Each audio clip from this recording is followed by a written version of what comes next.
is on reentry and civic engagement. We are joined by three amazing panelists. We're going to have one more come upstairs and join in so that we can have also a female perspective on this topic of reentry because it's important. But I want to get right into it. I'm just going to pass it over to my speakers. Let you guys first introduce yourself. Tell us your name, your title. You come here by way of what? If you're traveling in. Tell us about the work that you do. And yeah, that'll be our kickoff, and then we're going to get right into this conversation. So, my brother. My name is Ibrahim Rivera, and I am the Associate Director of Community-Based Programs at Exodus Transitional Community.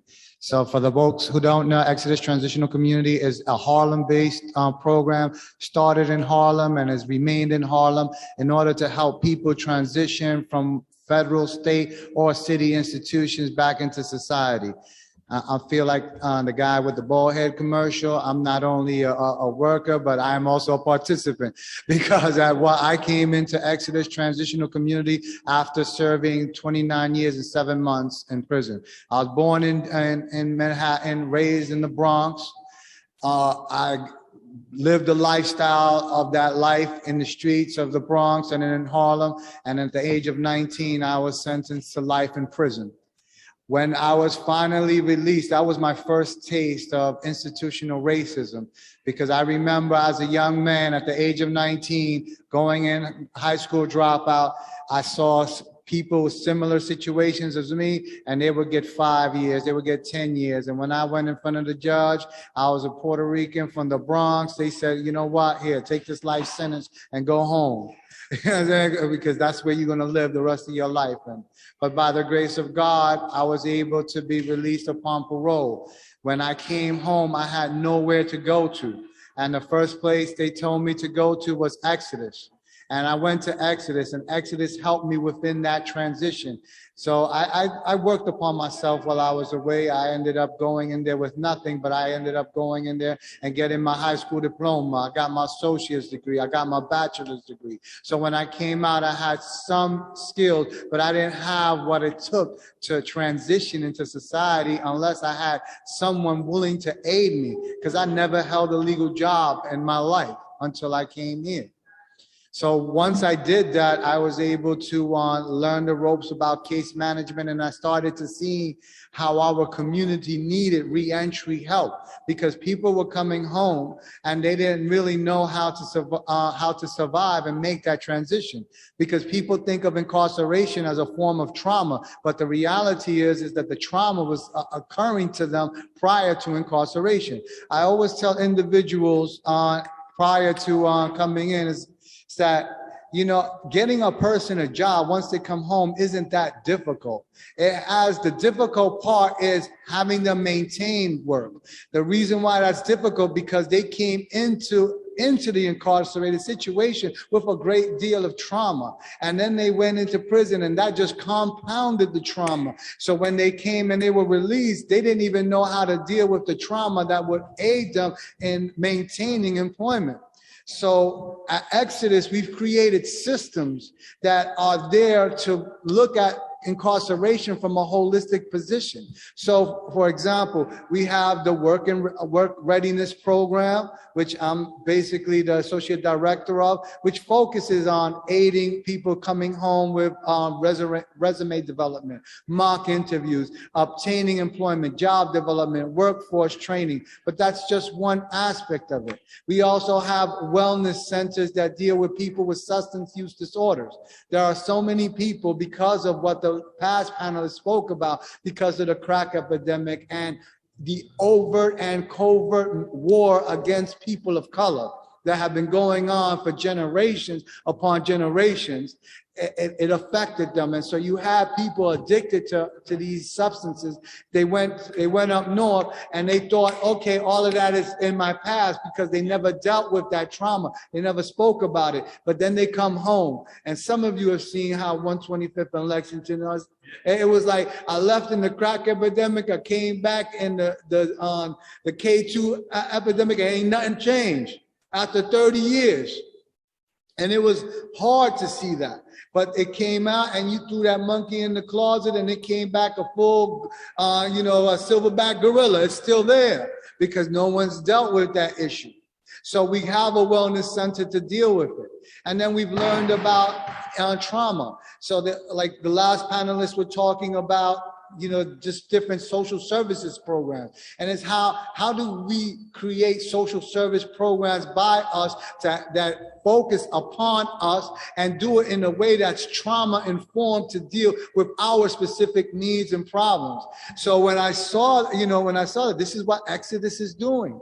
We're creating on this space so that people could be trauma. And I tell people when they come home, don't think of it like you're getting psychoanalyzed or you're going to see clinicians. Think of it from a lens of, I'm just going to go and walk the yard and talk about different issues so that displacement doesn't occur and I don't displace that anger towards other people. And so this is why we have that Trauma Innovative Center. And it is a faith-based program because we have a grace center where we hold religious services because we have to remember that spirituality plays a key point in our survival and our ability to deal with trauma.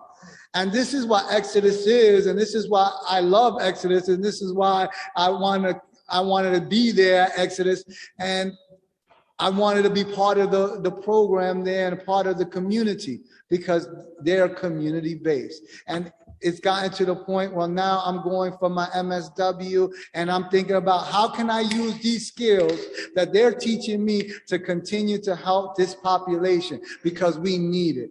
And I know that I was blessed to be in the position I am because the people cared about me and invested in me. And so it's my turn to return that back to them individuals. And that's who I am, Ibrahim Rivera.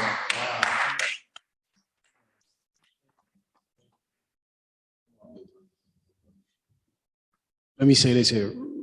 Julio and Rudy sent somebody here to represent them well. I appreciate that. My name is Alpheaus Marcus. I'm a community advocate. I'm also a political consultant, born and raised here in Harlem. I deal with a lot of issues that was on the platform, but I like to deal with the root of the issue. And it was spoken about here. I help a lot of families that deal with gun violence, issues of gun violence, that's been traumatized through gun violence. I fight the long fight. I try to make the fight as short as possible. I deal with a lot of elected officials throughout the city as well as the state. I'm about community. I'm passionate about it. I think that one of the things that's misinformed about me is my passion for the community, because I deal with those that's been formerly incarcerated, which is Exodus, one of my first places that I send them to. There's another organization that I send them when they want to get their education, College Initiative, and Hudson Lincoln. So I know what this population is about. On a community level, when it comes down to dealing with the civic aspects of it, I believe in holding these elected officials accountable. And that's what I've been doing for the last 7 years. I first initially started off with working with youth back in 2004. Not to go into my past, but I was born and raised here in Harlem, as I said. I've been through the criminal justice system. I've had a real influence within the urban communities that I chose not to continue that cycle on. So I was built on the context and the platform of helping these youths. I started off sending them to a mentoring program that used to be at the Schomburg, where a lot of people don't know, but Chad Bozeman used to mentor there. And I used to send him to a lot of youths there. And this is before he went into the acting. I've networked with a lot of other leaders that was about the community. It's a lot. I believe that our community needs to be educated, right? I believe that some of the work that I do is about helping the community become educated because we've seen so much. And the things that we've seen, it's done nothing but displace us, as well as cause us to become disconnected.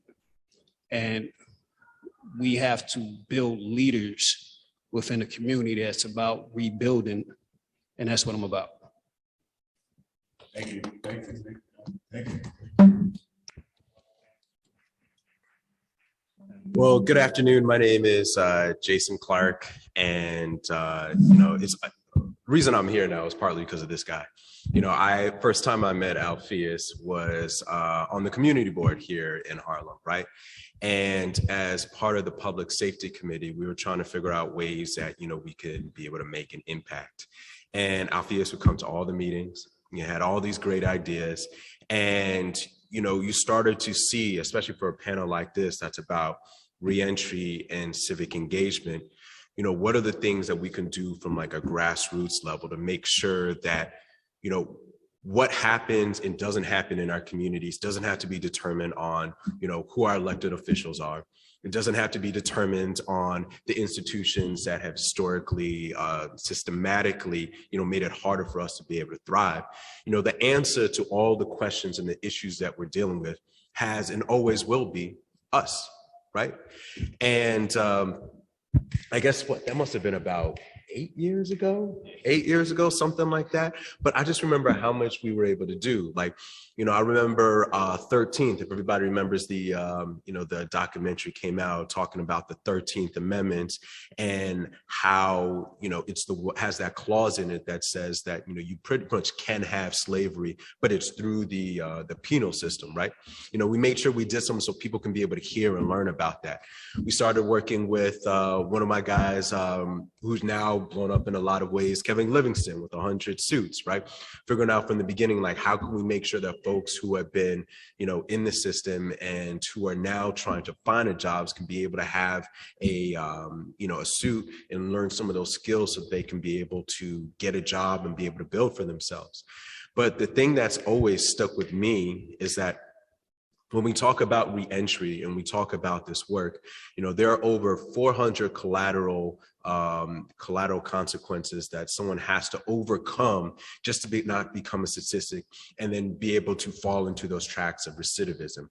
So the people really think that, once you're released from being incarcerated, that, go out there and make something better for yourself. But you don't realize that as hard as it was beforehand, that may have led you to be able to make some of the mistakes that we've all made to be able to get to these points. When you come out, there is so much more that's against you. Like, if you can't be able to live in your home to be able to hear, if you can't be able to go out there and get a job, because every time you're applying, before the ban the box, people will be able to start looking at you differently. If you can't be able to figure out ways to reconnect with your family, right, so you can get started, like, these are the things that we need to make sure that we're doing more and creating more opportunities in our communities. And for me, myself, so, I'm an attorney. The reason why I became a lawyer is because my senior year in high school was the year that Amadou Diallo was shot. And for those of you who may not remember, Amadou Diallo was someone who was shot 41 times by four plainclothes police officers when he was reaching for his wallet. And despite the fact that, the shooting happened by police officers in the Bronx, despite the fact that the incident happened in the Bronx, despite the fact that the individual who was shot in the Bronx, the actual trial happened in Albany, right? And, these are the type of things that, make it harder for us to be able to move forward, right? And I just knew at that time, there were all these reasons as to why that happened, and the acquittals of the officers involved, even though to me it was very clear, but it didn't sound like justice. So I know that some of the ways I've been trying to look at it as part of this conversation is figure out the ways that, we, as everyone who's here on a Saturday morning, nice out, could be at the park, but we're here because we recognize that we gotta be here and the work's gotta be done. And we gotta figure out ways that we can be able to work together. But as we have this conversation, I know that for me, some of the ways I've been looking at and want to try to figure out ways is how can we be able to enact or protect, create legislation that's going to be able to protect us, but also even with the legislation, even with the laws that we have right now, like we're always trying to change and we got to keep pushing forward. But there are things on the books today that we can do to make sure that we're doing a better job of protecting themselves. So great to be here with all y'all. Thank you very much. Can we hear from our panelists? And I asked Fatia to rejoin us on this discussion because I thought it was just too much men on the panel. And we have some women perspective because women go to prison too, and they're the fastest growing rate. Brother Clark, you mentioned the 13th Amendment, that the documentary. Brother Green was one of the speakers in that. Yeah. So yeah, shout out to that documentary. That's great. Well, thank you for that, because people need to hear that story. Yeah. Let's get right into this discussion. I'll start with you, Alpheaus, and then we can go to Shatia, and then come to Ibrahim, and then Brother Clark. But the question is, what civil liberties are eliminated as a result of having this criminal conviction? You alluded to that a little bit in the speaking to the collateral consequences, but there are also civil liberties that are completely sort of stripped away from you as a result of being incarcerated. What are those, and how important is civic engagement for a person coming home from prison? So that's for you, Alpheaus, and not the brother, because he said something. I'm talking to you. Some of the civil liberties that take place against individuals that's been incarcerated is the fact that they look at you as what you're depicted as. Once a criminal, always a criminal. The ban the box, I mean, I agree with it, but we have to really look at the law that it literally represents.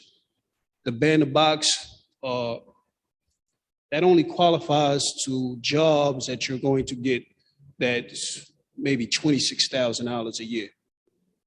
And that's only for up to 7 years they could go back to. Anything beyond a salary of $26,000, they go back to a time when you was 3 years old if you committed a crime. So that in itself was a legislation that I feel personally, and I said this when they enacted and they proposed it, that needs to be redone because it doesn't give us the real, our community, the real justice that it needs for that, as they say, second chance. You have the private owners of departments that utilize your criminal record that can say, we don't want you in our development because you have a criminal record. It's so much liberties that's stripped that we have to do this through educating ourselves through civics to change these laws, because you can't change a person's perception unless you have them understand that that's not what you're supposed to be looking at. You're supposed to judge a person by the character that you deal with them for the first time that you meet them. And that's what those liberties are stripped of. It deprives a person from looking at your character.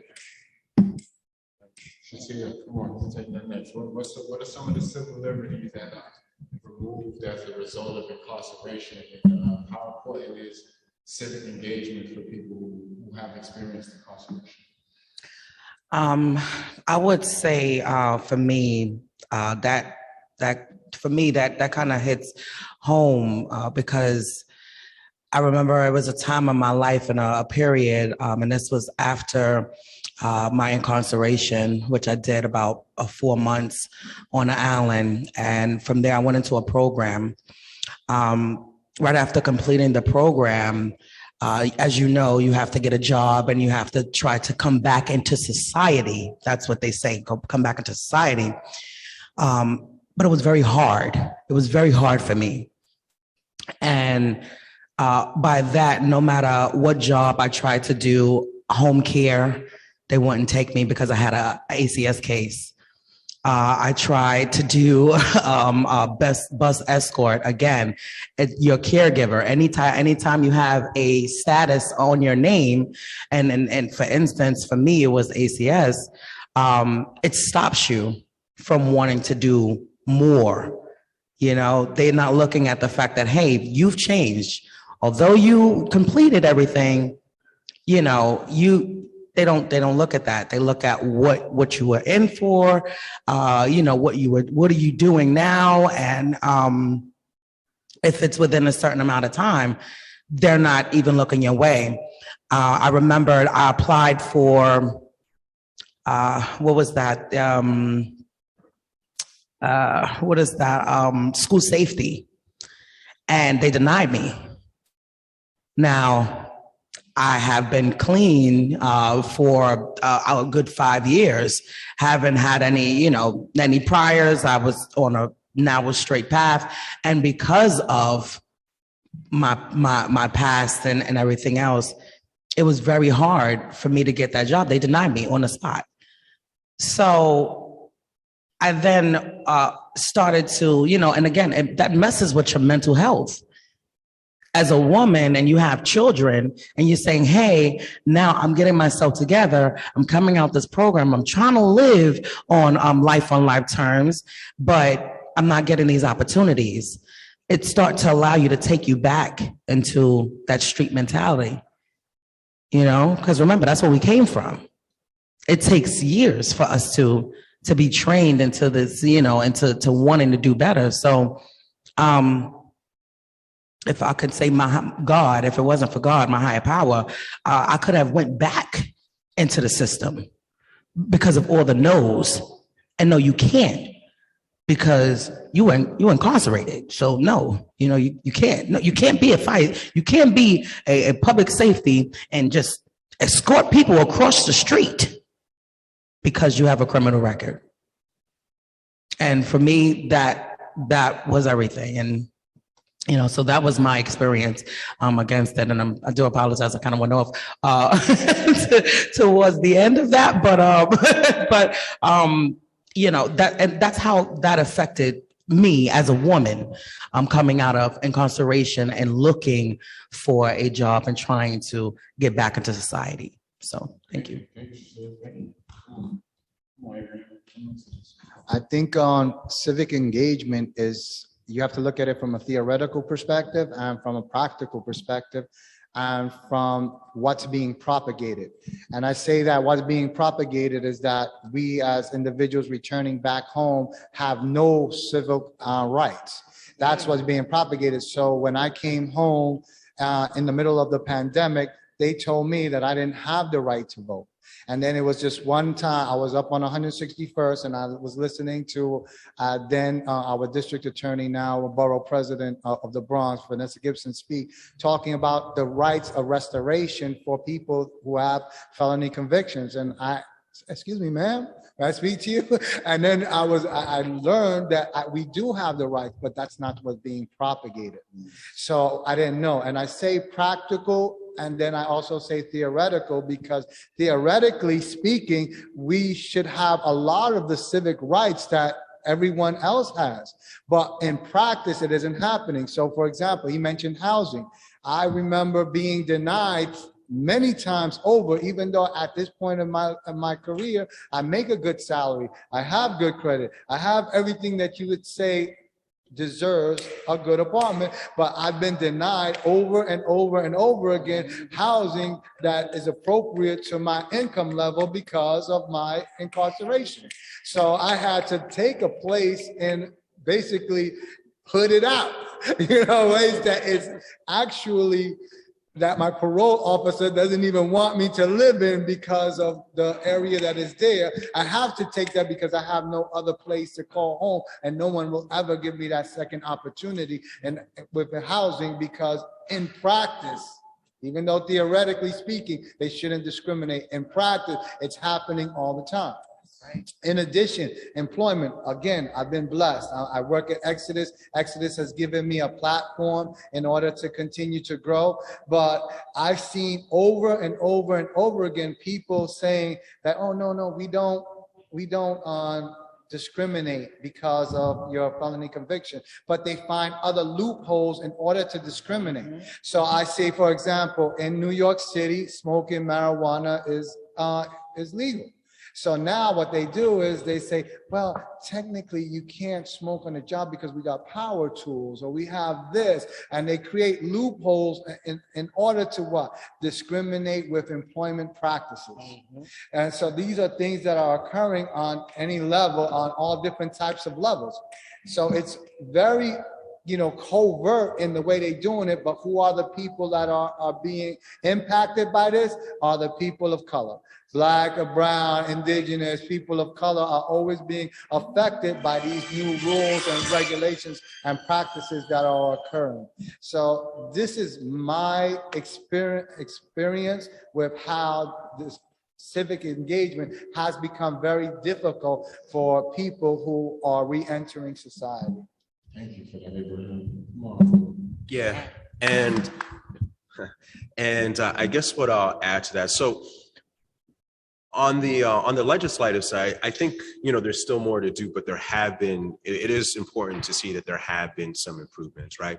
So there was the less is more legislation that was passed, which I think moves us in the right direction. It isn't perfect, right, but allows us to make it easier, I think, to be able to protect our rights.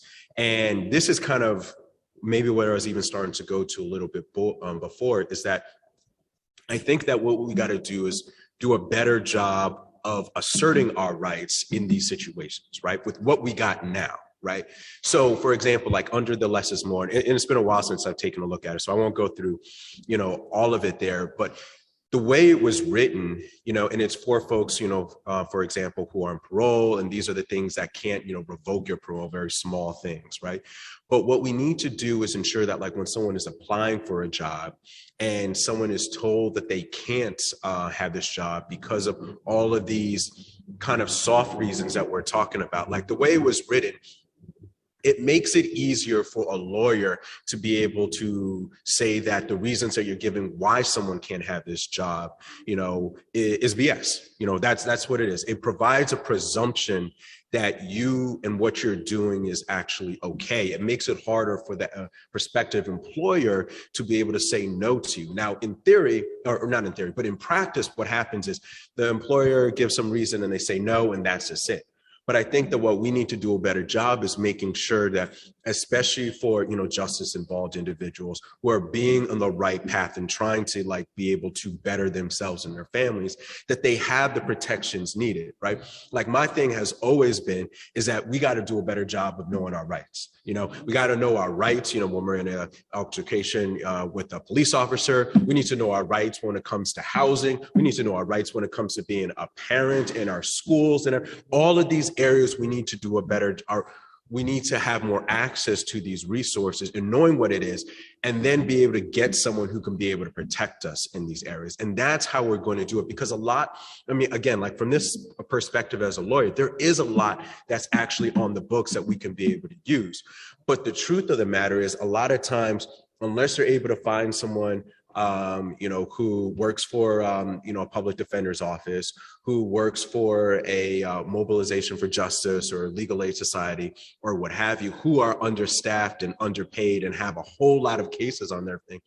It's hard to be able to find like a private attorney who's going to take on that case, because they're also thinking about how much money they're going to be able to get back on it. I'm just, that's a lot of what we're seeing. So how do we put things in place like a right to counsel? Like we started seeing that a little bit more when it comes to housing, but how do we have a right to counsel when it comes to making sure that folks who should be able to get a job are denied a job, not because they can't do the work, but because of some of these soft, racism issues that we're seeing in these spaces, right?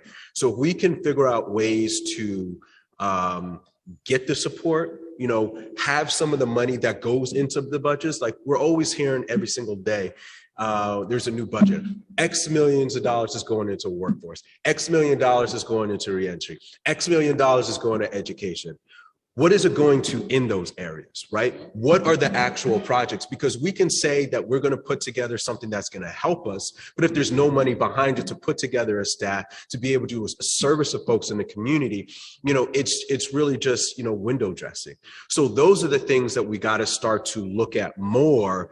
And when it's not being done, being able to figure out ways for civic engagement that we're getting together and saying that these folks are going to get in front of a camera and talk about it. These folks are going to get in front of a city agency office and talk about it. We are going to make sure the voices are being heard, but we also have to figure out ways to be more specific, right? Specific about what it is that we need to happen and showing that it isn't happening. And that's how it's going to be easier to kind of get the momentum to make sure the change that we need actually happens. Thank you for that. I'm going to stay right there. All three of you, or four of you, hit on this in some ways. This question is under the umbrella of how vital is jurisprudence. So the question is, what types of laws do you believe that should be taught and valued in Harlem? And just in our community, if you are not from Harlem, I speak outside of that, but in our communities, what laws need to be taught? And I'll just stay right with you. Yeah, well, you asked the wrong person, because I would say all of them, like all of them, And look, it's an important point, and you're right. I mean, I'd say, the main ones that I look at are, I'm a big education person, so it's education, right? Like, I would love to see a law that says that if there is a particular violation, right? Like, there are certain things that we're not getting in our schools, and the parents, they don't know that because they aren't, they don't work for their schools, right? But there are certain things that they're entitled to, but they don't know. I would love if there was a law out there that said that if a certain violation isn't corrected within 60 days, then a notice has to go out there to like the parents and everything, so that they can then be able to get together. But we need to know at least some of those basic education rights. Same thing when it comes to housing. There are all these things that happen all the time, and we should have more seminars. We should have other ways, in meetings like this as well, to be able to say, these are the things that if you are renting, these are your Bill of Rights. These are the things that you should be able to know. Same thing, I'm a big person, I told you about, how I got involved, Amadou Diallo and what have you. I feel like in our schools, there should be like a class or what have you, which shows like, these are the things that you should be able to do to actually get through, an uncomfortable situation with a law enforcement officer. And then afterwards, these are the people that you can call, as attorneys, or your parents in the school can call as attorneys to make sure that they're advocating for your rights, So there's a lot out there, but I'd say the main things that we got to start with are education, it has to come with housing. It should be something certainly when it comes to reentry as well. And, especially when it comes to your rights when you find yourself in, in a comfortable encounter with the law enforcement agent. Thank you very much. Thank you very much. From a jurisprudence standpoint, I would say that there should be rules and regulations that actually protect the common people from the abuses that we see in a systemic level. For example, when you mention individuals, the ability of peace officers or police officers or whatever terminology you use for them, to indiscriminately continue to behave in the way that they do towards communities of color is, it's irresponsible, and it continues to happen on a daily basis. As far as that is education. Now, I believe, like him, to piggyback off that, if I always said to myself, had I knew the law as I learned the law while incarcerated, I probably would have never gotten the sentence that I got, because I had learned the law in a sufficient way to be able to defend myself in a court of law. But no one had taught me that prior to my incarceration.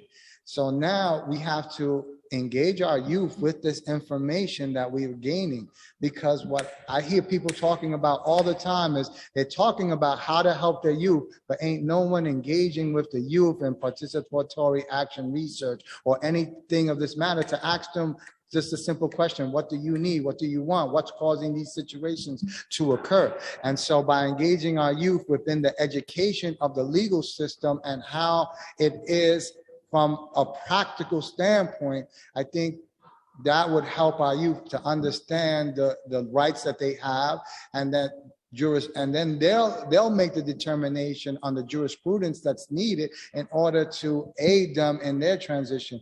Because I'm kind of old right now, it doesn't matter for me, but for my youth, I definitely need them to do that, because I'm tired. One of the things that I remember, it was something that affected me deeply while I was incarcerated. You understand? The gang prevalence or the gang influx as it is today with typically West Coast gangs was something that just started to occur within the 90s. Prior to that, we had gangs, but it was more geared towards like the way we did things in the East Coast. And I always looked at the East Coast as trendsetters. So I didn't think of us as ever following the West Coast in the way they gangs and all this other stuff. But then you started seeing an influx of that. And I truly believe that's because we lost a generation to the crack epidemic. So these youth had nowhere to go but to look at other areas, and they brought these gangs in there. So with that being said, not to digress, is that I remember they were making a gang unit for the first time. And one of my jobs inside was to give them food. And so they had this 18-year-old person. He was part of the Crips gang. And then they had another like 20-year-old that was part of the blood set. And they had them segregated 23 hours a day. They couldn't talk to nobody. They couldn't speak to anybody. It was dehumanizing. And so when I would give them food, I would sit down there and I would talk to them. And then I would come there and talk to this guy. And every single one of them told me, man, I wish I had never made that decision to join the gang. Because they're looking at spending the rest of their lives in prison for work that they did within the gang. And I saw it, these were young kids. No one actually engaged with them to talk to them, to see what they needed or what they wanted or what their experiences were from their perspective. And so I looked at it from that point of view. Okay, how can I look at that? How can I educate them with the rules and the laws? So I started bringing them copies from the law library and putting it under their food, and then I got caught and fired. But that was the thing that would happen. So this is my thing: educate them, and hopefully with that education, they'll learn the laws and how to apply it to their situation. Come on, Alpheaus. I'm gonna deviate from that question just for a little bit, because in order for us to understand the jurisprudence aspect, we got to understand who makes the laws. All right, I'm gonna repeat it. I said I'm going to deviate a little bit from that question, because in order for us to understand the laws, we have to understand a civic aspect, who makes the laws. We have to know where our votes contribute to the lawmakers. Our lawmakers is our legislature, whether it's state assemblies, Senate, city council, federal level, our representatives, and our senators on the federal level. Those are the key important elections on the board, because the laws that they enact make the policies that the executive branch, which is your presidents, your governors, and your mayors, right? They make their policies, and then the judicial branch follows, because their job is to effectuate the language of the legislative intent of the enactment. If we don't understand how our laws are made, then we can't understand how to apply these laws within our communities. We can't apply these laws in our community if we don't know who it is that make the laws.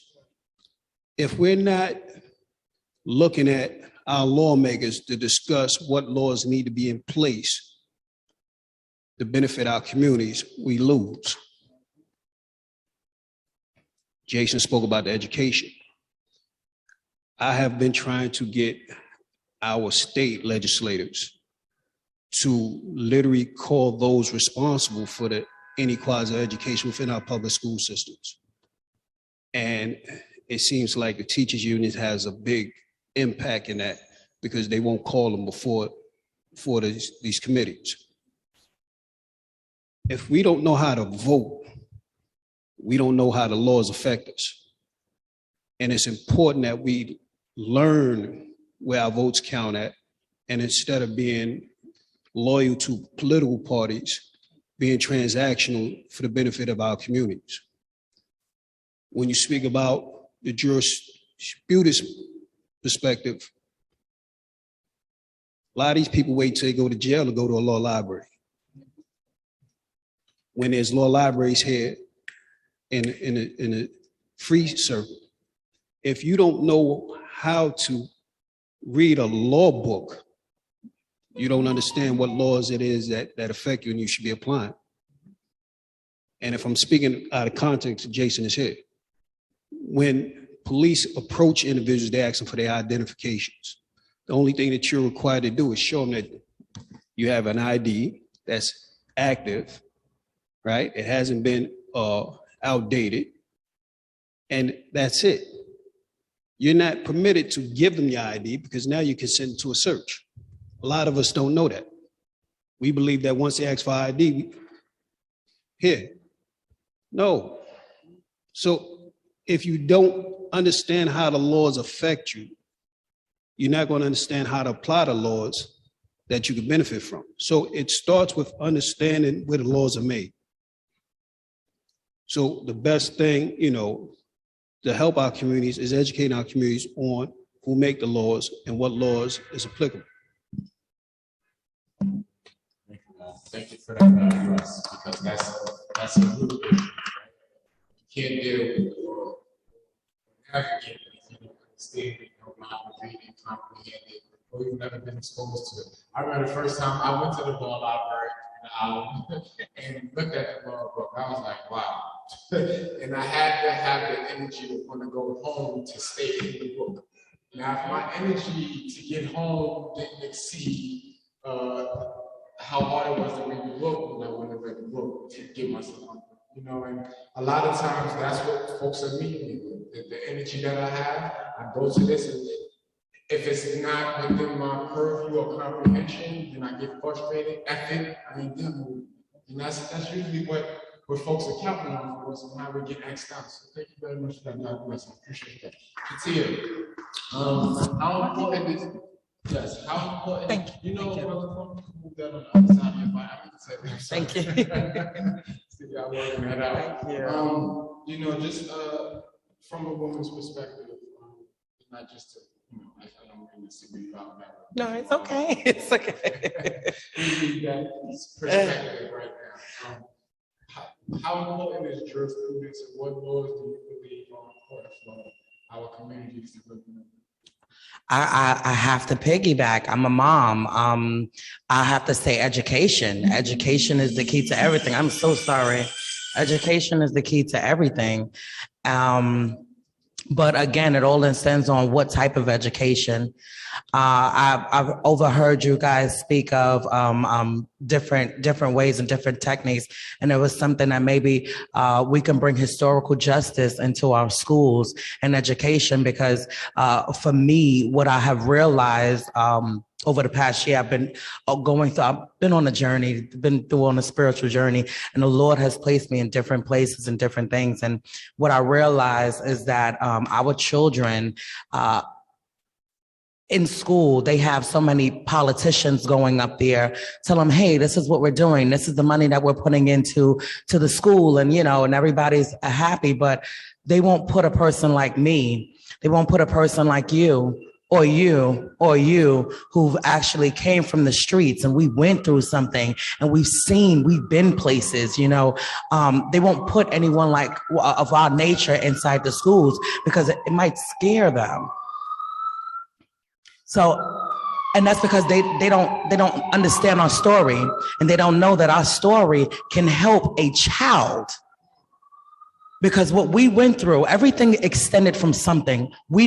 Our behaviors, we didn't wake up one day and said, hey, you know what? I'm just gonna go rob a bank.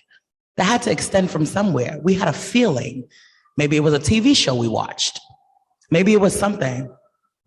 So if we're able to get inside those schools and teach them about the prison system, let them know, hey, listen, if you take this route, this is what's coming, this is what's to come. Then maybe we can save maybe 1 or 2 drug dealers. You know why? Because I did that for you. We can save a few queens out here from prostitution. You know why? Because we did that for you.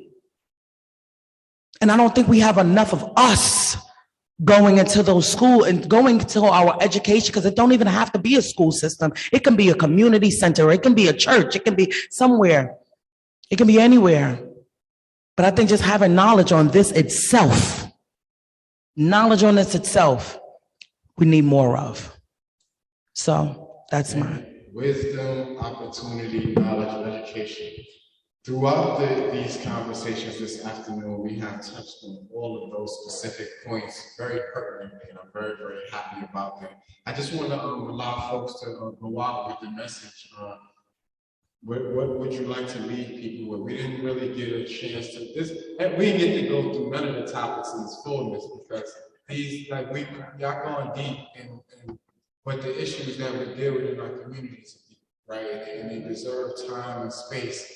So I want to allot a little bit more space right now this afternoon. Thank you to everybody here through this afternoon with us being here.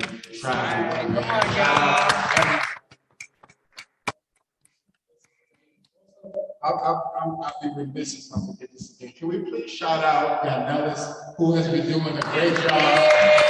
I did that because the young lady worked with us all summer. I introduced to that camera right there over the summer. I want to say she fell in love with it, but she's been an expert in doing this. And y'all watch her managing this camera, that Zoom. She's doing a great job. So I just wanted to shout her out for that.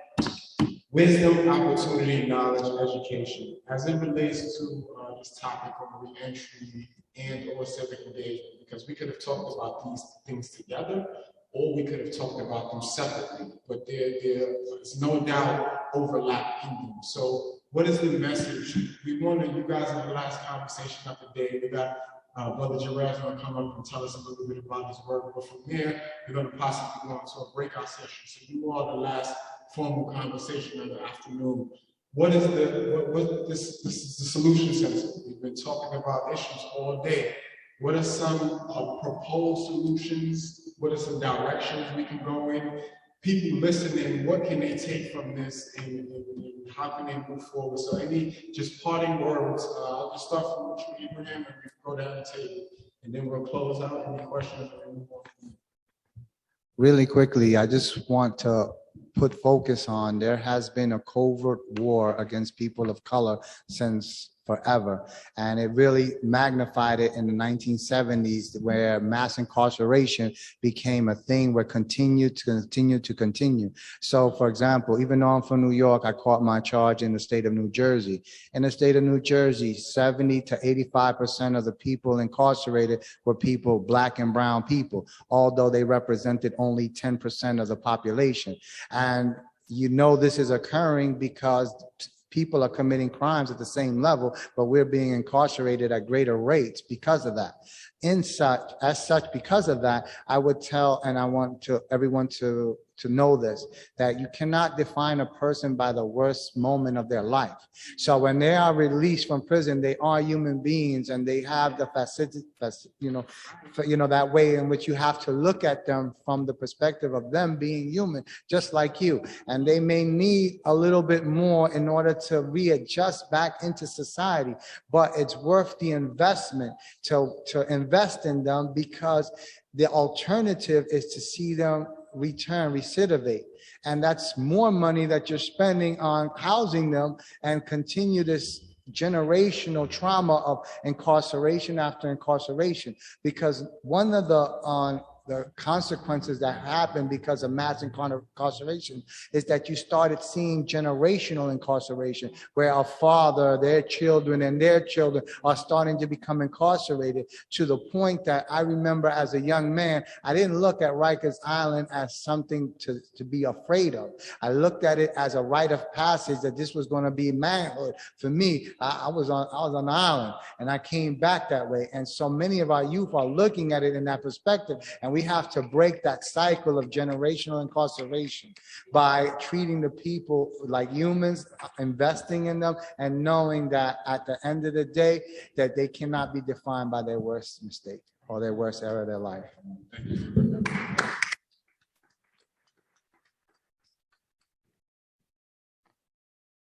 I like to focus on the root cause of the problem.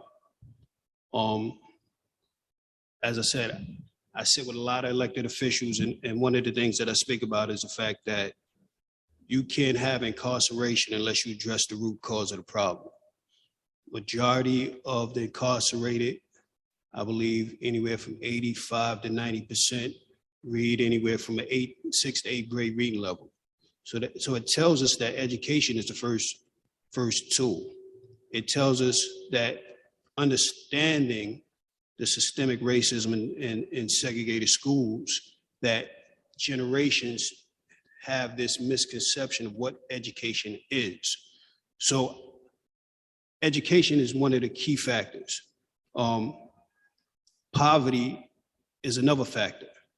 I've spoken with federal legislators to implement and propose laws that end the discrimination for financial institutions, because these are the two main things that make us included in the fabric of the United States. This literally does away with some of the systemic racism. We have to, as leaders within the community, build our communities and let them see the truth, the value of what it is that we say. If we can't teach our communities from a grassroots perspective without any ulterior motives, right? Because we have a community that's been disconnected because we've been following behind leaders that have literally been misleading us for their own agendas. If we can't develop leaders now, and I say this,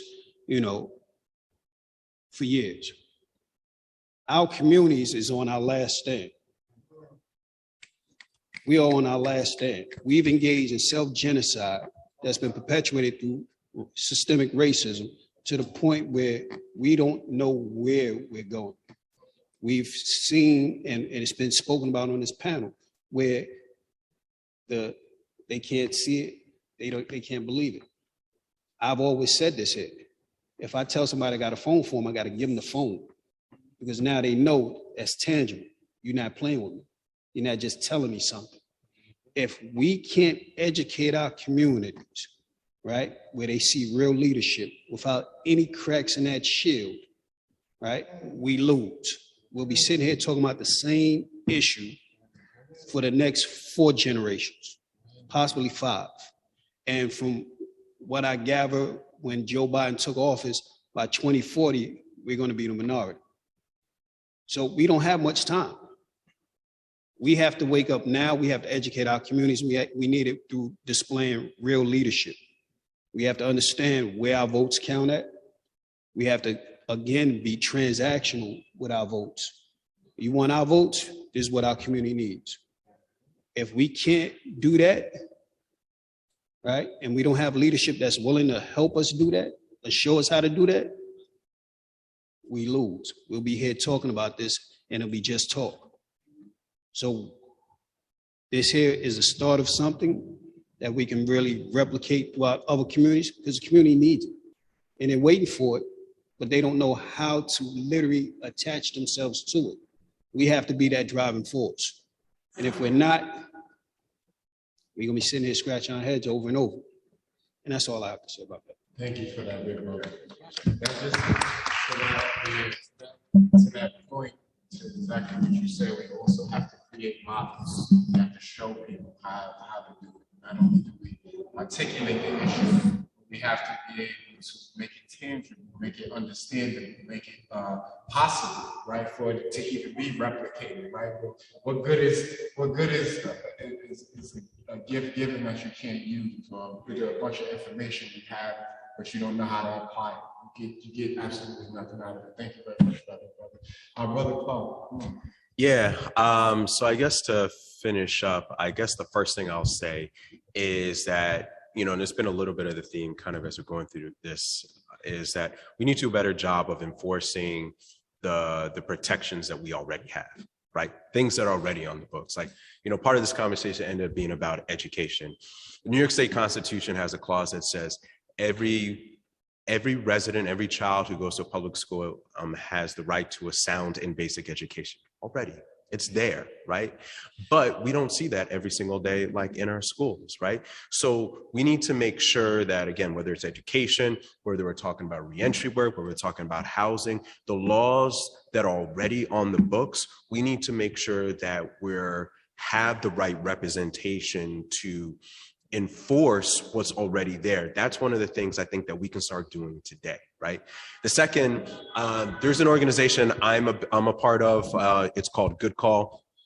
Good Call provides free access to an attorney if you find yourself under arrest. It's completely free.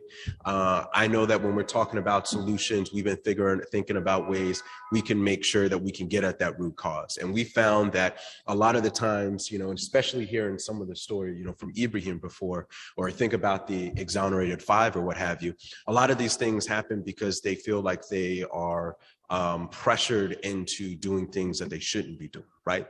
And even though everyone knows, you know, you have the right to remain silent, 4 out of 5 folks do not remain silent because they feel that there's something that they can say that can prevent them, you know, from actually being, you know, arrested or what have you. And all of this stuff ends up making it difficult. So I'll do a quick plug. Again, it's completely free. It's a nonprofit.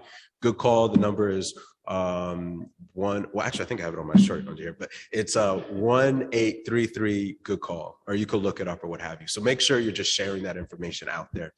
And I think that from everything that we're talking about, and when I think about reentry, I think the number one thing we can do and we need to do is make sure there are jobs. You know, make sure there are jobs.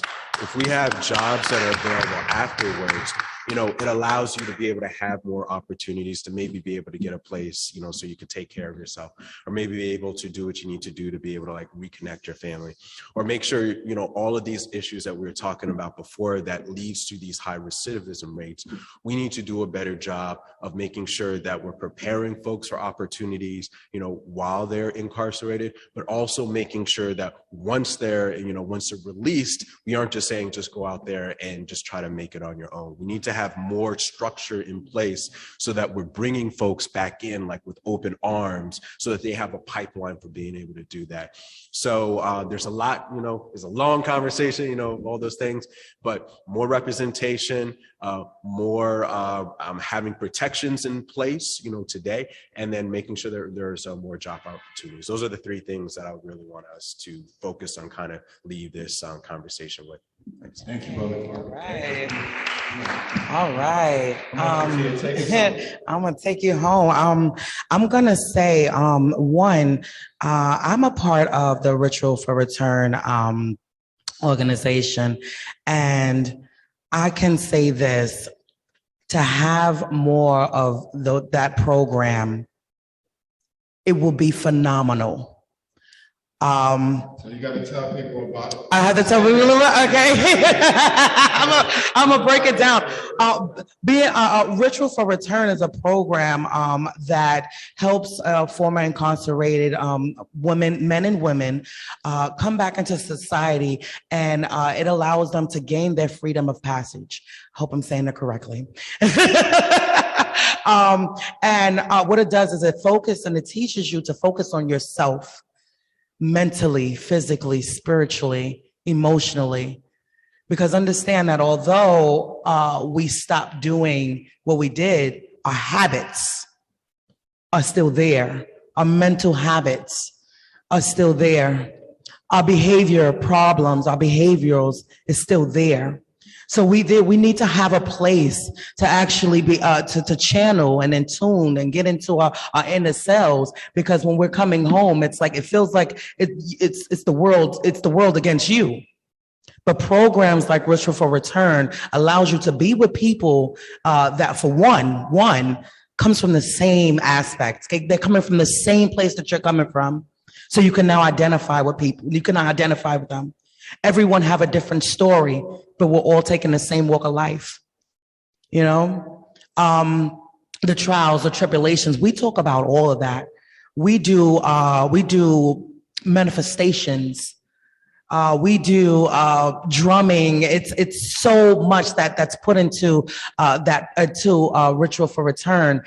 It's amazing, and we need more programs that's out there for people that are just coming home. Not only that, but they also help with work. And you said that, you know, we need more work. Well, they offer that too. And they also offer a helping hand. What is it that you want to do? What is it that you want to do in life? You know, sometimes taking the focus off of us just a little bit helps us out a lot. And that's what that's what Ritual for Return, that's what it did for me. Okay. So I would say, to close in, is to get involved, because you have to want it. They say you can bring the horse to the water, but you can't make the water drink, but you can't make the horse drink, right? So we have to be able to bring that water to these places, different neighborhoods, different boroughs, and say, listen, you have a place to drink from. And I think that without that is, yeah, amen, amen, amen. So I just want to take off about just saying, guys, get involved in your community. There are places, there are people, and the people are out there. It's called outreach for a reason. Reach out. All right. Can we hear from our panelists now, please? We'd love to entertain a question or two right now. If anyone has questions for our panelists. No? Yes, please. Come on. All right. There you go.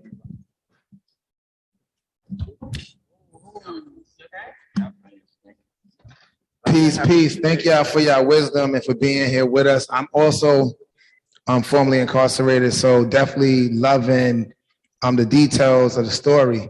I also grew up in the reentry world over the last 15 years, from inside Osborne, Exodus, coming inside, going through programs inside, coming out of prison early 2000, going through all of these programs. And I've been through many of these programs, and you still don't get a job. You know, also I think about Eddie Ellis, some of our elders and ancestors now, Kathy Boudin, heard you talking about the factors. I don't know if you was talking about crime generative factors, but also Eddie was really important with helping build the reentry that we have here, thinking about Exodus with Julio Medina and so many other folks. But Eddie also came from a Black liberation context, a deep understanding of community context. And I think about where the nonprofit is going over 20 years after some of these early moments. And I'm gonna preface one more thing and then I ask the question. I think what I'm saying is, thinking about some of the stuff we talked last time about, and also civic engagement, it's not, you know, from those understandings, civic engagement is not just voting. It's those tables talk, it's those tables talks. It's the people's program. It's about, because like Bell Hooks said, and Kimberly Crenshaw and Patricia Hill Collins and so many of our Black radical feminists, that the personal is political. And when you Black people and you in war, everything is political. So how we teach and how we educate is political. And I feel like in a lot of our nonprofit reentry programs, we giving services. We providing really good services. But I don't know if we teaching about those kind of journey principles of civic engagement, of relationship building, of community organizing, really. And yeah, I also don't hear a lot of reentry programs talking about our political prisoners, who are a lot of the Eddie Ellises, the Kathy Boudins, the people who built the social justice, nonprofit reentry complex that we talk about. When we talk about 2.3 million, it's the political prisoners who gave us that idea. When we talk about the 7 neighborhoods that feed the prison system, and that 85% of them or 75% of them come from 7 neighborhoods, it's the political prisoners who gave us those ideas. But a lot of our reentry practices and campaigns and practices don't include the political prisoners, don't talk about how important the political prisoners are. So those are some of my things that, as a baby of the reentry world, as a formerly incarcerated person, I still wrestle with, I still struggle with. So my question is, what are some of the things that reentry can improve? That some of the things y'all see struggling with helping us like fight against the internal genocide, the fight against some of the ways that we ain't responding to law, we don't understand law. Okay, so one of the biggest things I say that anybody who's into reentry knows Eddie Ellis and the contributions that he made to this, and the sense that he created a platform in order for us to speak about it. And I think that this is beginning to evolve as time goes on, because Exodus has been around for 22 years. But I've seen and I've heard the way they've spoken about Exodus now and the evolution of Exodus as we see it now. One of the biggest things is that the majority of our staff, 85 to 90% of our staff, are justice impacted. This is important because a lot of us were behind the wall with that political mindset, with that conscientiousness of what it means to evolve, not only as a person, but as a people. So the people that are starting to work there now, you start seeing them having that mindset of not only just doing case management and referrals, but educating them to a point on how to deal with it. So you see, for example, we opened the Center for Trauma Innovation so that we can speak about generational trauma. We can speak about how trauma has affected our communities and how to engage ourselves within that community. So we do have the re-entry aspect where it's work relations, but then we have another part of our re-entry program that deals with how to tap into that political consciousness that we need to. We have the brother named Jarrell Daniels that works in outreach that focuses on civic engagement and educating individuals on how to get their rights and how to focus on the revolutionary aspect of the need to educate ourselves. So it's a work in progress now. I don't want to say we're perfect. And I see that we, from outside looking in sometimes, say, yeah, Exodus can evolve more.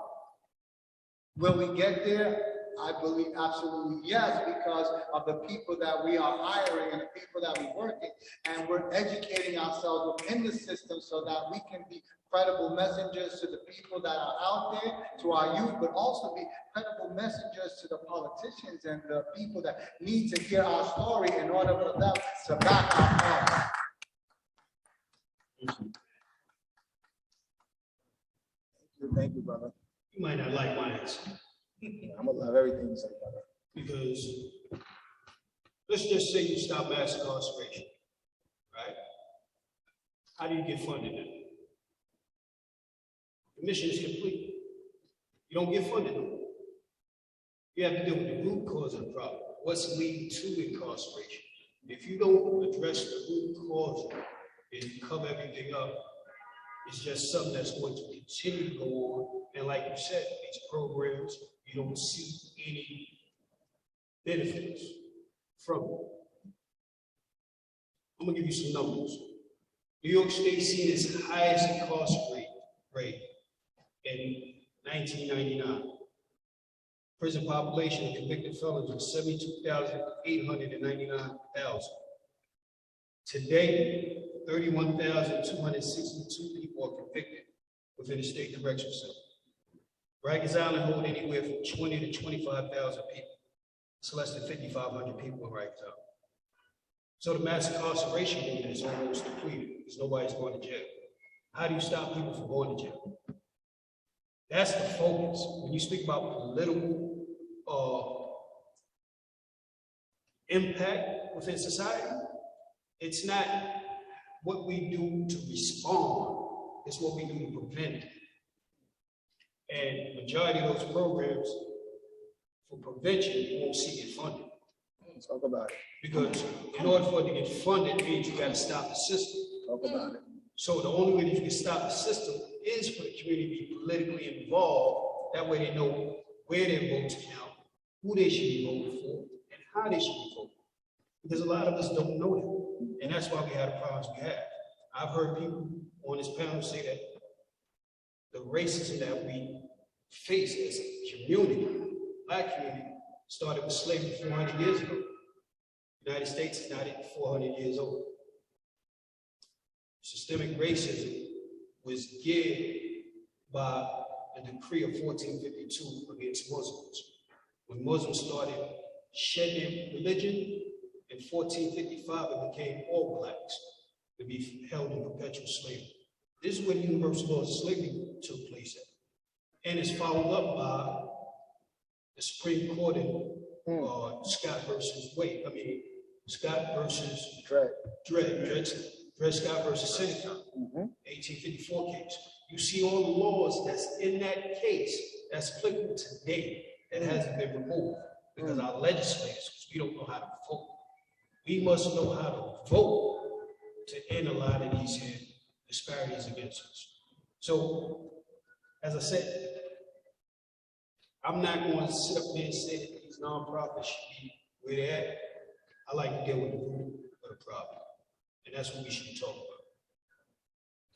Thank you. And I'll just quickly say, I guess to the question that was posed is, I think we need to do a better job of partnering with those who have access to money, frankly. You know, like if we look at all these new, you know, businesses that have been thriving, I think especially like during the pandemic, right? How do we figure out ways to ensure that as they are growing and they're expanding who works with their company, that those jobs or some of the, at least a component of those jobs are going to folks who are justice involved, right? How do we figure out ways that, you know, some of the, you know, the technology that we have today is being used or being created to make it easier for folks to be able to get the services that they need. You know, I think that when we talk about reentry, you know, the challenge is very much the challenge that we see like in a lot of the systems or the things that we try to work out. It's just like a less of an access to like the capital that's needed to be able to scale up and provide the level of services that are required for our communities. And I think that one, you know, we need to figure out ways to kind of bring them on. And obviously, you know, we have to be thoughtful. It doesn't mean you partner with everyone. You want to partner with organizations that, you know, have, I guess, some of the same values. But we need to ensure that for companies and businesses that are thriving, and they're thriving because they're in New York, thriving because we're purchasing their goods, thriving because of the infrastructure that they didn't create, but it is here, that they're doing their part. And that part of it means that there are X number of jobs that are being created, and that they're using the technology they have to be able to give back and to modify, upgrade, and improve the systems that are in place, so that the reentry services that are already kind of being provided, that we're figuring out a way to do it at a quicker pace, and figuring out a way we could do it at a larger pace. Thank you, Brother Clark. Thank you, Brother Clark. Okay.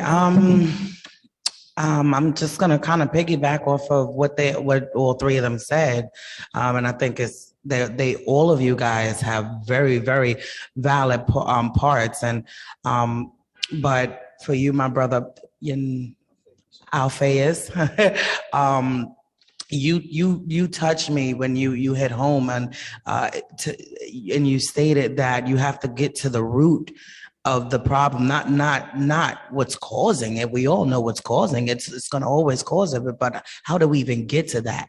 And by doing that, for me, it helps to understand, and I say this all the time, to understand that you can only control yourself, and especially in a matter of these things, is that, again, everything is centered from somewhere.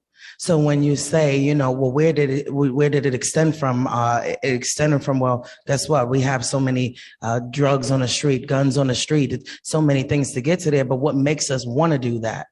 You know, as I said, I'm sure we all wasn't born saying, hey, you're going to be a drug dealer. You're going to be a doctor. You're going to be this. You're going to be that. No, it was all a choice. And during our journey in life, we all had a place to where we struggled.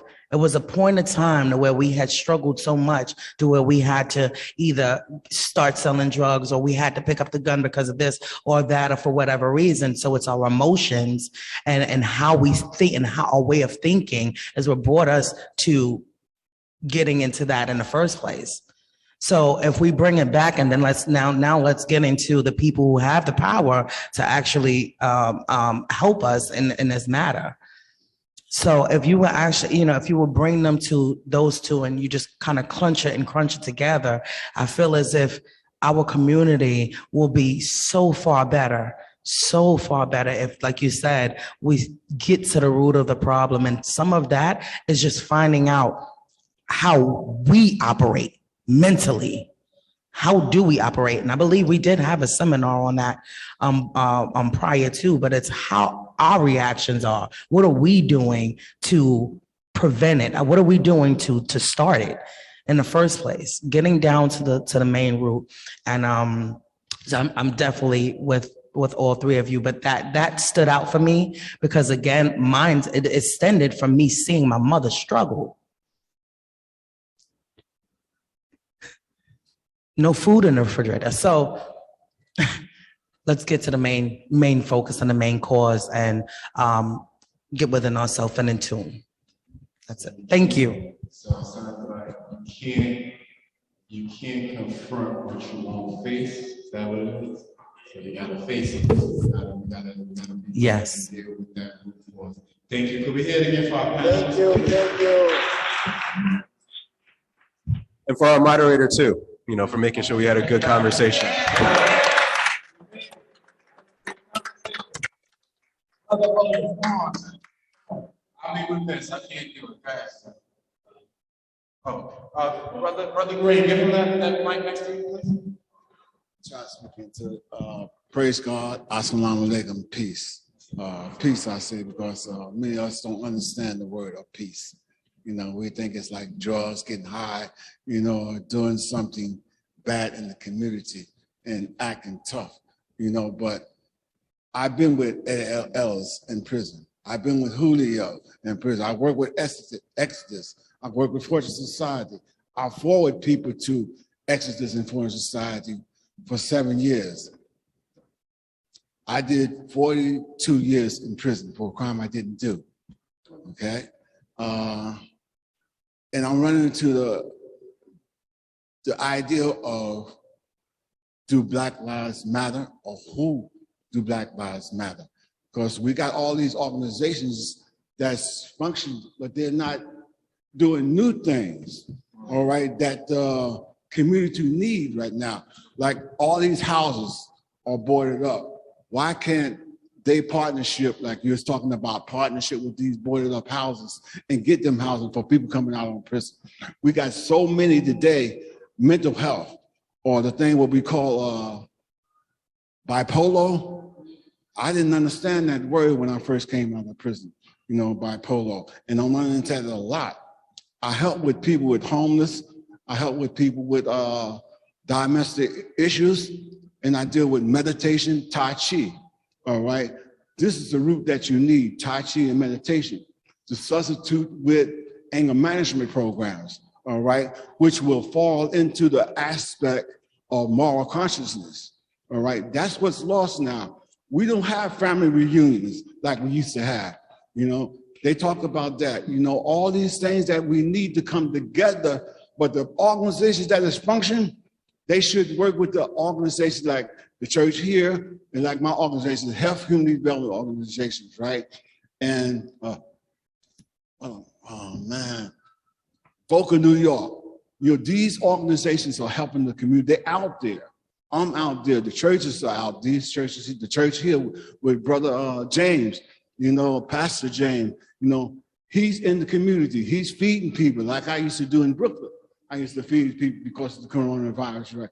All these things have to become together with the organizations that they know that they're giving the grants to help us find out the grants and also to help us find these partnership with these hotels and stuff that they have, all right, that just sitting there, or these other so-called shelters, you know, that's damages, like for instance, Bellevue. They sent me to Bellevue when I first came home, all right? Bellevue is just like a media facility. I don't know if y'all know about that, but you got to go in there, Bellevue, you go through a metal detector. All right, a media facility, when you go to a media facility, you go through a metal detector. All right, Bellevue, you can't bring regular food in the prison system. I mean, in Bellevue or the prison system, like I said, the media facility. You gotta bring, in Bellevue, you gotta bring canned food. And they give you food that is in a metal detector. They roll a metal detector in and you eat that food. You know, so what's that bringing the person that come home after doing 35 years or 40 years in prison? He's going right back to the same thing he did in prison, the same atmosphere. So how could he change? You know, how can he develop it? You go into Bellevue and you go to a double bunk. You did that in prison. So how can that help the people? We got to find housings to let a person have a setting of their own apartment, right? So they can think about these bills that you got to do. You know, in some of these shelters, you don't have to worry about real bills and stuff like that, you know, because SSI, SSD and stuff like that's helping, and food stamp, they help you. But if you get housing or development atmosphere for people that coming out of prison, they will grow. You know, they will find jobs or go look for jobs and also better the community, help with the community. There's a lot of things I can say, you know, but we don't have that time. And I've been doing a lot of work in the community. Like I said, I did 40-something years. But I'm with the community. I'm out there, you know, and that's what we need. People like the pastor and other pastors that I know. And I'm sorry that churches, I don't know what's wrong with the religions today.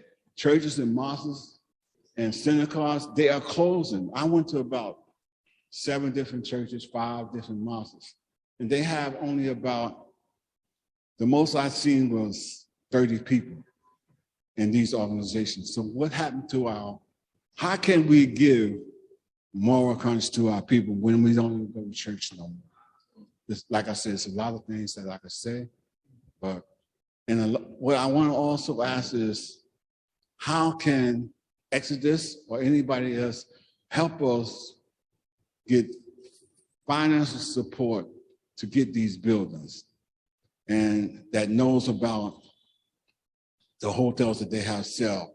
And ask you, my brother, the lawyer, how can we deal with 44010? People are in prison, they put in 44010s, and they come out in society also. They might come out in society. So how can I get my 44010 answered by the court? Do they have pro bono lawyers to do that? Thank you, Brother Otis. I'm gonna, so Ibrahim want to respond, and Brother Clark, real quick. I want to make sure that we can hear from our young brother. We're itching up on that 4 o'clock time. I want to make sure we all get out of here on time. First and foremost, I want to tell you that it's individuals like you that helped me survive my bid. So I have mad respect to you. I can tell you from what I know about Exodus is that I think we're evolving. First and foremost, I don't know if you noticed, we have what's called 6 hotels that were funded by the Mayor's Office of Criminal Justice. The sad thing is that they're beginning to close the hotels now. They want to close that in order to do it. So it isn't the lack of desire or want, it's just that the funding isn't being given to us to maintain the hotels, not realizing the impact that they're going to have, because you're going to release all these people into a shelter system that's already overcrowded and is in the conditions that you mentioned. But they don't, maybe they want to see a rise in mass incarceration. Who knows? I don't know why, but if with proper funding, maybe we can get that, because we see the need for it. And another thing that we also see is the need for mental health advocacy, because we've seen a lot of people come into Exodus that they can't get employment, or they won't be able to function within proper employment because they had undiagnosed mental health issues that weren't diagnosed before. And so now we're coming out and we're trying to address that. So Exodus, we're opening up within the next couple of months what we call in the Genesis Center to deal specifically with mental health, with medication, and dealing with individuals with bipolar issues, schizophrenia, and all the different needs that that community has. Because for a long time, people were having these issues and they were self-medicating, not knowing that they had these diagnosable situations. So hopefully we're dealing with that. And God willing, I would like to say, and I've heard Julio say this, I've heard Rudy say this, I've heard Kendra say this, we want to work ourselves out of a job. And I do hope that one day we do work ourselves out of a job, but that our job evolves, because housing is a need not only for those re-entering society, but amongst our community because of discrimination against us getting housing that's, relevant. Just like having employment that's relevant, that'll pay a living wage, we want housing that's relevant, that is in a good environment, that the building is maintained, is taken care of. We don't have to worry about arsenic in our water or anything of that nature. But as of now, this is what we have. And God willing, I hope that we evolve again to that. And again, thank you so much for who you are as a person. Appreciate you. All right. Yeah, and I'll just be very quick, because the short answer, I actually don't know the answer. But I'd be happy to take your contact information and probably find out the person who could. Yeah. Bellevue for men literally is just the drop-off point. The city really doesn't own shelters. Majority shelters is done through providers. Bellevue for single men is just an orientation spot. You go there, you get assessed. Once you get assessed, they see what your needs is, and they send you someplace else. And 9 times out of 10, where they send you to someplace that's contracted with the city. This here was one of my big concerns when I ran for city council. The city wastes $2.something billion on shelters providers, and they don't hold them accountable for it. Is one of the reasons why we have the situation we have now with homeless people in the streets, because they're not given the services that they're supposed to get when they get into these shelters. Majority shelter providers own some of these so-called affordable housing. And you can look at what's going on in the shelter and not get into them places. So there's no accountability there. So when you speak about some of these places feeling like a jail, that's what they mimic. The shelter providers mimic them on it. Yeah. And let's not forget the outpatient program, the outpatient and inpatient programs for addicts, for drug addicts, as well, because to me, again, sometimes it plays a hand in hand. A lot of people that are coming from incarceration now and today, some of them are more drug addicts or have mental health issues. So they're placing them into these inpatient programs and things of that nature, which entails still puts you in a mind frame of being incarcerated, because you have to wake up at 5 o'clock in the morning. Well, that's what do you have to do when you're incarcerated in order to get breakfast? You was up at 5 in the morning. They only gave us an hour at mess hall, so guess what? You got 5 minutes to get ready. Okay, because it was a line. So I also want to let's not forget about that as well. In our addiction and things. Okay, thank you so much. Thank you. Thank you. We're here for the panelists, y'all. I want to make a quick transition and then we're going to hear from our beloved brother. You guys are good. Thank you very much. Can we hear it again, panelists? Thank you, guys. No, of course.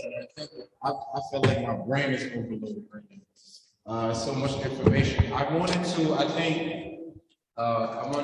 bring up this next young brother. Jarrell was like, I guess I'm on the panel for reentry, and I was like, nah, little bro, I want you to actually come up here and talk to the folks about your work. And the reason I wanted you to do that, bro, is because I've watched you. I've had the honor of watching you come home, and I've seen you grind with your work. But I think that there's something to the story that you have and the work that you do, and how youth are empowered, and how they collaborate and are empowered in that collaboration. And there's no other program like this. So I wanted you to just introduce yourself, tell the folks where you just drove in from, right? And tell us a little bit about the Youth Ambassadors, the Justice Ambassadors Youth Council. Come on, can we hear from Jarrell Daniels?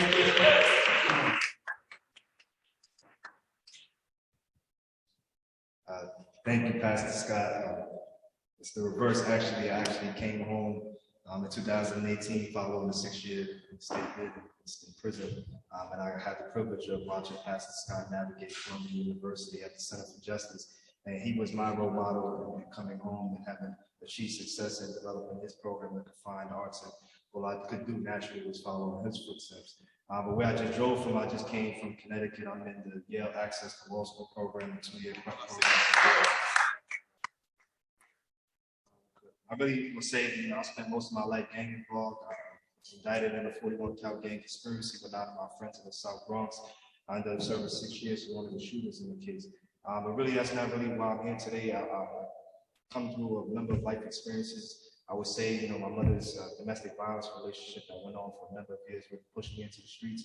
And like the brother said, I think that the root cause of this is really like the disconnect from education and how a number of other challenges inside the community is really pushing people to commit mistakes that they go on to regret later on down the line. But in 2019, a year after coming home, I was in a privileged position at Columbia University to be able to start the Justice Ambassadors Youth Council. And what the Justice Ambassadors really aiming to do is to empower young people, majority from assistant impact and gang involved, giving them a leadership opportunity to work with local government officials over 8 weeks of programming to co-develop policy proposals. Now, the goal of it is policy by proximity. When we live in this so-called democracy and we say that citizens have the right and power to inform laws and legislation, that really isn't true. So the idea behind the Justice Ambassadors is that you bring people from challenging communities most proximate with issues, you bring them to the centerfold stage with policymakers and allow their voices and experiences to inform policies for these local government agencies. But I think that where I'm really most passionate behind this program is that policymakers, particularly people who lead in government agencies in New York, don't get the chance to hear from people with lived experiences. And they also don't get to hear how their policies or decisions in the courtroom are impacting people years down the line. And we talked a lot about reentry, but really I want to hone in on the fact that there's 40,000 collateral consequences that come with the mark of felony conviction, and that people's reentry process is never fully complete, their debt is never fully paid, and your citizenship status is reduced back down to 3/5 of a human being once you have a felony in this country. So when we talk about reentry, like the brother said, we really need to focus on preventative measures. We need to focus on keeping people out of the system. And I want to end this and emphasize the point that education is not going to solve people's problem. When we think about education, math, science, and English, and all of these different subjects, they're not teaching people how to cope with trauma. They're not teaching people how to deal with domestic violence issues. They're not teaching people how to overcome food insecurity, housing insecurity.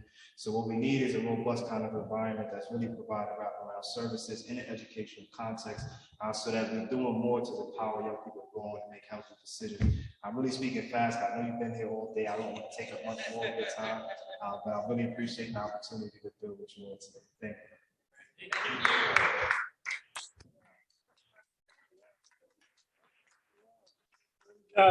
That's sharp. You got through that quick. That was good.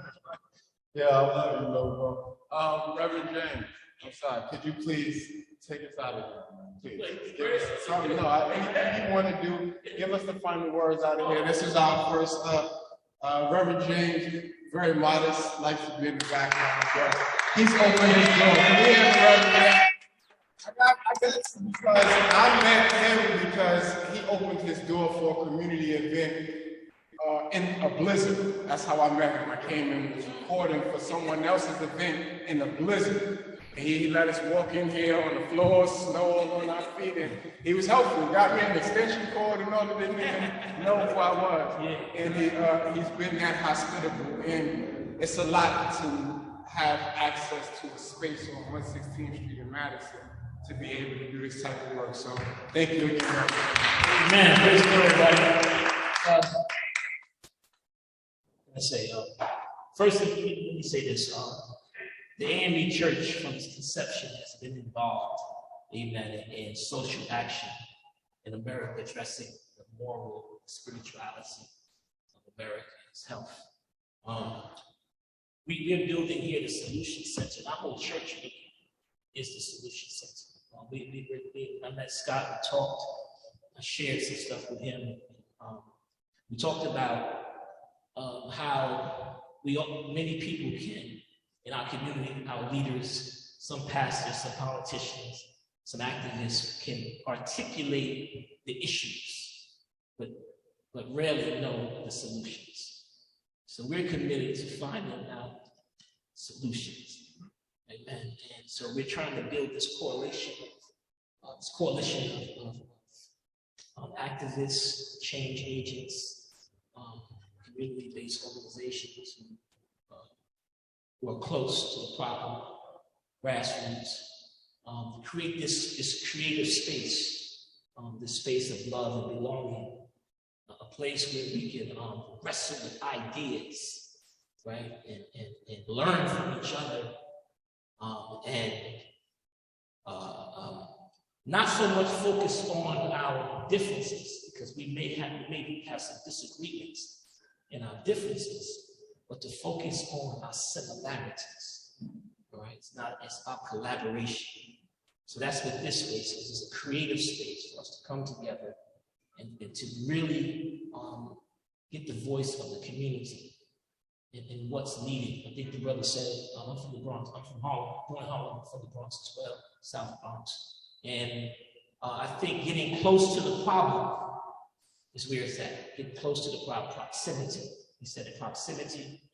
You have to be willing to be uncomfortable, and you also have to remain hopeful, right? You have to remain hopeful.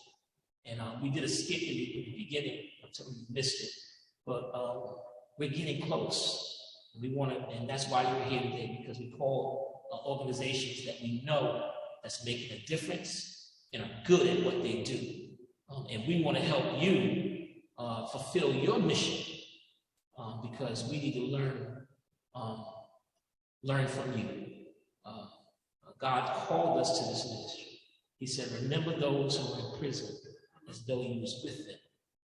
We're called, this is part of the church's call, to minister and to set captives free.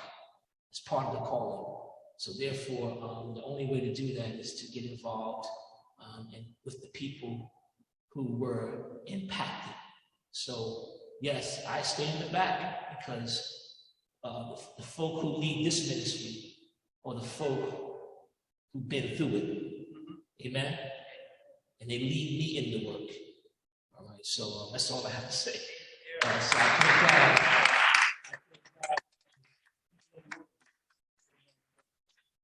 we're here. This is the Solution Center. You see the art on the walls, all art by formerly incarcerated individuals. A lot of it is Isaac Scott's work. Amen. And the second floor is the extension of the Solution Center. We got 3,000 square feet of stairs. If you want to walk up, we don't have an elevator yet. Amen. So those of you can pray for us. We did finish renovating. We did some demolition upstairs. But we're reclaiming that space for this work to help youth and families. I've been doing this work for over 30 years, working with families. Formerly, I started out with Youth Turn.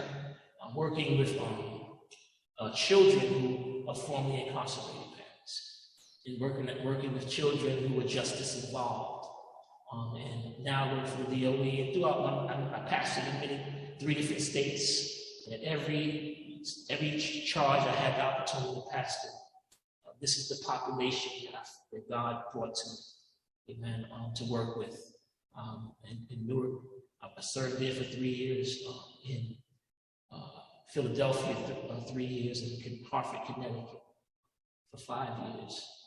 And so this is the work that God has given me, to create space for returning citizens. Because I truly think the only antidote to shame and stigma is love and belonging. That's what we have. That's what this place is. It's a place where someone said you can't, it's a place to draw that water from. Amen. It's a place where you can come and draw that water. And our healing circles, we meet weekly, our healing circles, as Tia talked about. We talk about those things that get in the way. How can we navigate this society, being a person who has this scarlet letter? So we're here to support families and young people in our community. Amen? Thank you. Give it up for our it's amazing. So many others that lead us in this work may not here today, but thank God that you were here to make things happen. Thank you, my brother. God bless you. Amen. Thank you for coming. Amen. Thank you. Amen. We'll give it up for my brother. Alpheaus. Give us a love. Thank you, man. One of our future leaders in Harlem. He's a leader now. God's taking him higher heights. I know. Amen.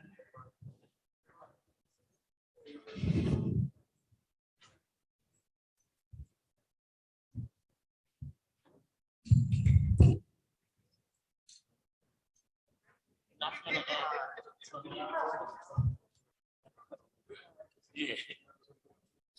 How this is just the first, man. Yeah. Maybe